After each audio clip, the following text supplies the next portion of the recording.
अस्सलामुअलैकुम। नमस्कार। मैं औरंगजेब सर जनता के मुद्दे को लेकर, जनता की समस्याओं को लेकर, जनता के बीच आने की कोशिश किया हूं ताकि मैं जनता की समस्याओं को, उसकी बातों को, उसकी भावनाओं को रख सकूं, बता सकूं।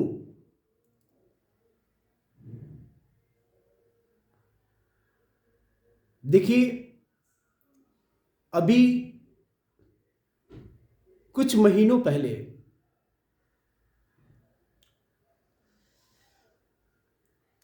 MLA, member of legislative assembly का चुनाव हुआ, जिसमें हमारे माननीय बच्चा पांडे जी, जो बहड़िया कॉन्स्टिट्यूएंसी में एमएलए के रूप में, मेंबर ऑफ लेजिस्लेटिव असेंबली के रूप में विजयी हुए। जनता उनको सम्मान दी, अपना कीमती वोट दिया और उन्हें अपना प्रतिनिधि चुन लिया। चुनाव के दरमियान एमएलसी जो टूना जी पांडे थे, हमारे गांव में आए थे वोट के सिलसिले में, यहां के लोगों से बात करने के लिए। मैं उनसे अपनी प्रस्ताव को रखा। मैं उनसे कहा कि सर, बहड़िया प्रखंड अगर देखा जाए तो सीवान डिस्ट्रिक्ट का सबसे बड़ा प्रखंड है,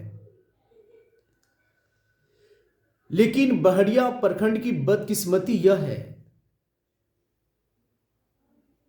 कि यहां पे एक भी शौचालय नहीं है। यहां मार्केट में, बहड़िया मार्केट में दूर दूर के लोग, पुरुष, महिलाएं आती हैं शॉपिंग करने के लिए, मार्केटिंग करने के लिए, अपनी ज़रूरियात काम करने के लिए, जो इंसानी जो ज़रूरत है उसको करने के लिए, खरीदने के लिए। लेकिन अगर उन्हें बाथरूम जाना हो तो यहां बहड़िया में, जो इतना बड़ा प्रखंड, इतना पॉपुलर प्रखंड और इतने बड़े बड़े नेता, अगर देखा जाए तो बहड़िया से ज्यादा नेता शायद डिस्ट्रिक्ट में नहीं होंगे, लेकिन यहां पे शौचालय नहीं है। मैंने टूना जी पांडे जी से कहा था कि सर, बहड़िया में शौचालय की रिक्वायरमेंट है, आप एमएलसी हैं, आप अपने फंड से यहां पे शौचालय बनवाइए। उन्होंने बड़ी जज्बात में आके सारे लोगों के सामने अपना लेटर पैड मंगवाया, कहा कि बिल्कुल 1 महीने के अंदर, चुनाव से पहले या फिर चुनाव के 10 दिन के बाद मैं यहां शौचालय बनवा दूंगा। चुनाव खत्म हो गया, एमएलए बन गए, लेकिन बहड़िया में शौचालय नहीं बन पाया। हालांकि यह मुद्दा सामाजिक मुद्दा है, व्यक्तिगत मुद्दा नहीं है, मेरे घर का मसला नहीं है, आपके घर का मसला नहीं है, सामाजिक मुद्दा है। समाज के प्रत्येक एक लोगों की यह जिम्मेदारी होती है, कर्तव्य बंद होता है कि समाज की उन पहलुओं को ध्यान में रखा जाए, उस पर चर्चा होनी चाहिए, विचार विमर्श होनी चाहिए, मंथन होना चाहिए। समाज में किस तरह की परेशानियां हैं, हमें अपने प्रतिनिधियों से बात करनी चाहिए, ना हो तो उन पे दबाव बनाना चाहिए। जब तक जनता जागरूक नहीं होगी, जनता अपनी बातों को प्रतिनिधियों के सामने रखने की कोशिश नहीं करेगी, हिम्मत नहीं करेगी, यकीन जानिए कोई भी प्रतिनिधि, कोई भी नेता आपकी भलाई के लिए, समाज की भलाई के लिए, आपके बच्चों की भविष्य के लिए, आपके मुस्तकबिल के लिए कभी आगे नहीं आएगा।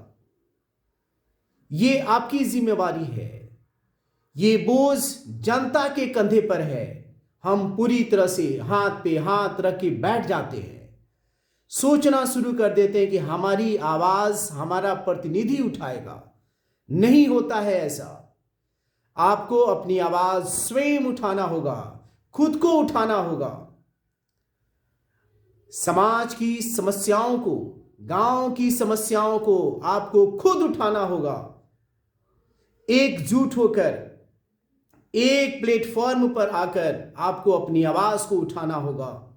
अगर आप अपनी आवाज को नहीं उठाएंगे तो यकीन जानिए, याद रखिए, कोई भी नेता, कोई प्रतिनिधि आपकी आवाज को नहीं उठाएगा और आपकी परेशानियों का समाधान नहीं देगा। इसलिए मैं तमाम बहड़िया वासियों से अनुरोध करना चाहता हूं, समय चले गए, वो बीत गया, वो दौर, जुमलेबाजी का दौर खत्म हो गया, बड़े बड़े वादों का दौर खत्म हो गया। हमने अपना कीमती वोट दिया, हमें क्या मिला? क्या मिला हमें? क्या मिला उन बेचारे जनता को जिन्होंने अपने प्रतिनिधि पर विश्वास करके अपना नेता चुना, अपने बीच में अपने अपने अपने नजर में आपको सर्वोपरि बनाया, आपको पद दिया, आपको पावर दिया, लेकिन नेता कुछ नहीं करते हैं। आपको आवाज उठाना होगा। और याद कर लीजिए, वो चुनाव खत्म हो गया, फिर चुनाव आने वाला है, बढ़िया नगर पंचायत बन चुका है, फिर वो जुमलाबाजी शुरू होगा, फिर लोग आपके बीच में आएंगे, बड़े बड़े वादे करेंगे। लेकिन मैं आपसे कह देना चाहता हूं कि आप अपने बीच में वैसे नेता को चुनेंगे जिनको आप जानते होंगे, जिनके कर्तव्य से आप वाकिफ होंगे, समाज में किस तरह का उसका रोल है, समाज में किस तरह की अहम भूमिका को वो निभाया है, समाज में उसका क्या किरदार है, क्या सचमुच वो हमारे लिए कुछ कर सकता है कि नहीं, क्या वो भी तो हमारे साथ बरगलाने की कोशिश तो नहीं कर रहा है। हर एक पहलू पे आपको ध्यान देना होगा। और जब तक ध्यान नहीं देंगे, यकीन जानिए आने वाले कई सालों तक आप ऐसा ही ठगे जाओगे, आपके साथ ऐसा ही रवैया इख्तियार किया जाएगा, आपको बुड़बक और बेवकूफ बनाया जाएगा।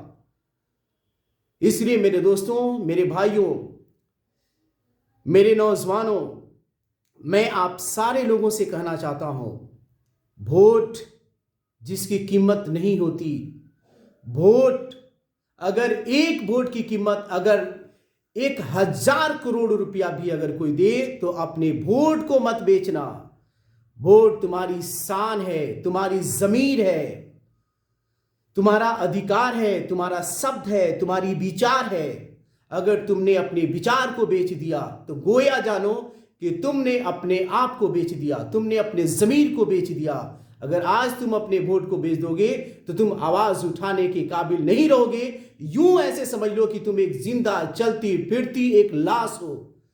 बेच दोगे अपने आप को तो किसके सामने तुम अपनी आवाज को उठाओगे, किसके सामने तुम जाकर अपनी बात को रखोगे, कैसे रखोगे? कल वो प्रतिनिधि कहेगा कि चुप रहो, मैंने तुम्हें 500 रुपया दिया, मैंने तुम्हें 1000 रुपया दिया, मैंने तुम्हारे पूरे फैमिली को वोट को खरीदा। मेरे भाइयों, तुम 500 1000 में अपने पूरे परिवार के लोगों के वोट को बेच देते हो। उसके बदले में तुम्हें क्या मिलता है? क्या मिलता है? 5 साल रुसवाई, 5 साल असफलता, 5 साल तुम्हारे बच्चों के मुस्तकबिल के साथ, भविष्य के साथ खिलवाड़ किया जाता है, तुम्हारे जिंदगी के साथ खिलवाड़ किया जाता है, तुम्हारे नौकरियों के साथ खिलवाड़ किया जाता है, तुम्हारे आबरू के साथ खिलवाड़ किया जाता है। मेरे भाइयों, याद कर लो, शपथ ले लो, आज के बाद कभी भी हम अपने मत को नहीं बेचेंगे। हम सोचेंगे, हमें अक्ल है, सोच है हमारे अंदर, हम मंथन कर सकते हैं, विचार कर सकते हैं। जाति धर्म के नाम पे हम नहीं आएंगे, हम नहीं उलझेंगे जाति धर्म के नाम पे। हम इंसान हैं सबसे पहले, हम इंसान हैं सबसे पहले। हमें यह सोचना होगा, हमें यह तय करना होगा कि सबसे पहले हम इंसान हैं। हम किसी जाति विशेष की बात नहीं करेंगे। और यकीन जान लो, अगर कोई जाति विशेष की बात करता है तो कभी आपका वो रखवाला नहीं है, क्योंकि जाति विशेष की बात करके, जाति धर्म की बात करके वो फूट डालने की कोशिश करता है, नफरतें फैलाने की कोशिश करता है। तो हम नफरतें नहीं फैलने देंगे। हम भाई हैं, भाई बनकर रहेंगे। हम एक दूसरे के बगल में रहते हैं, हम एक दूसरे के साथ में रहते हैं, इसलिए हम कभी भी एक दूसरे के प्रति नफरत नहीं करेंगे और नफरत फैलाने की कोशिश नहीं करेंगे। इसलिए मेरे भाइयों, तमाम बहड़िया वासियों, मेरे दोस्तों, मेरे गार्जियन, मैं आप तमाम लोगों से कहना चाहता हूं कि एक जो गलती हम लोगों ने किया, अब नगर पंचायत में वो गलती हम नहीं करेंगे।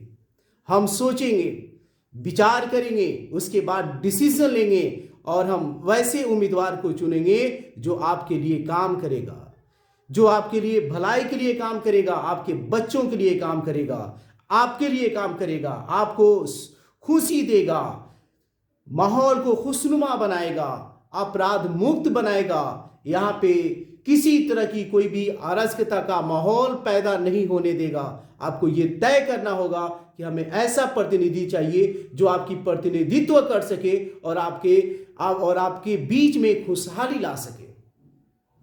इसलिए हमेशा याद रखेंगे, आप कोई भी गलती नहीं करेंगे। आप हमेशा सच का साथ दीजिए, अच्छा बनिए, अच्छा बनने की कोशिश कीजिए। और मेरे भाइयों, वोट नहीं बेचना है, याद कर लीजिए, वोट नहीं बेचना है।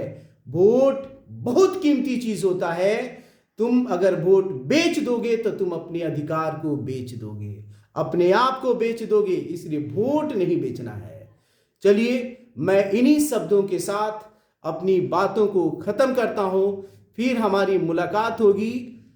जय हिंद, अस्सलाम वालेकुम, नमस्कार आप सारे लोगों को।